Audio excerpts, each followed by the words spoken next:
ஆப்பிரிக்க காட்டு நாய், வர்ணம் பூசப்பட்ட நாய் மற்றும் கேப் வேட்டை நாய் என்றும் அழைக்கப்படுகிறது. இது துணை சஹாரா ஆப்பிரிக்காவைச் சேர்ந்த ஒரு காட்டு நாய் ஆகும். ஆப்பிரிக்க காட்டு நாய்களின் நீண்ட பெரிய குடல்கள் அவற்றின் உணவிலிருந்து முடிந்தவரை ஈரப்பதத்தை உறிஞ்சுவதற்கு மிகவும் திறமையான அமைப்பைக் கொண்டுள்ளன. இது வறண்ட காலநிலையில் இந்த நாய்களுக்கு ஒரு நன்மையை அளிக்கிறது, ஏனெனில் அவை வழக்கமான நீர் விநியோகத்தை கண்டுபிடிக்க தேவையில்லை. எனவே ஆப்பிரிக்க காட்டு நாய்கள் நீண்ட நேரம் குடிக்கத் தேவையில்லாமல் செல்ல முடிகிறது. ஆப்பிரிக்க காட்டு நாய்கள் தங்கள் இரையை உயிருடன் இருக்கும்போதே சாப்பிடத் தொடங்கி அதை கொன்றுவிடுகின்றன.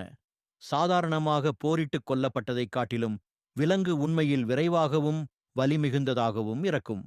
பொதுவாக ஒரே ஒரு இனப்பெருக்க ஜோடி மட்டுமே இருக்கும். அவை ஆதிக்கம் செலுத்தும் ஆண் மற்றும் பெண் உறுப்பினர்கள். சுமார் 70 நாட்கள் கர்ப்பகாலத்திற்குப் பிறகு பெண் ஆப்பிரிக்க காட்டு நாய் ஒரு குகையில் 2 முதல் 20 குட்டிகளை பெற்றெடுக்கிறது.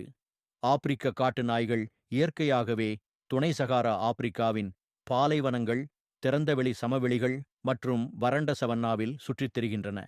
அங்கு ஆப்பிரிக்க காட்டு நாயின் வரம்பு வேகமாக குறைந்துள்ளது. ஆப்பிரிக்க காட்டு நாய் அழிந்து வரும் இனமாக பட்டியலிடப்பட்டுள்ளது.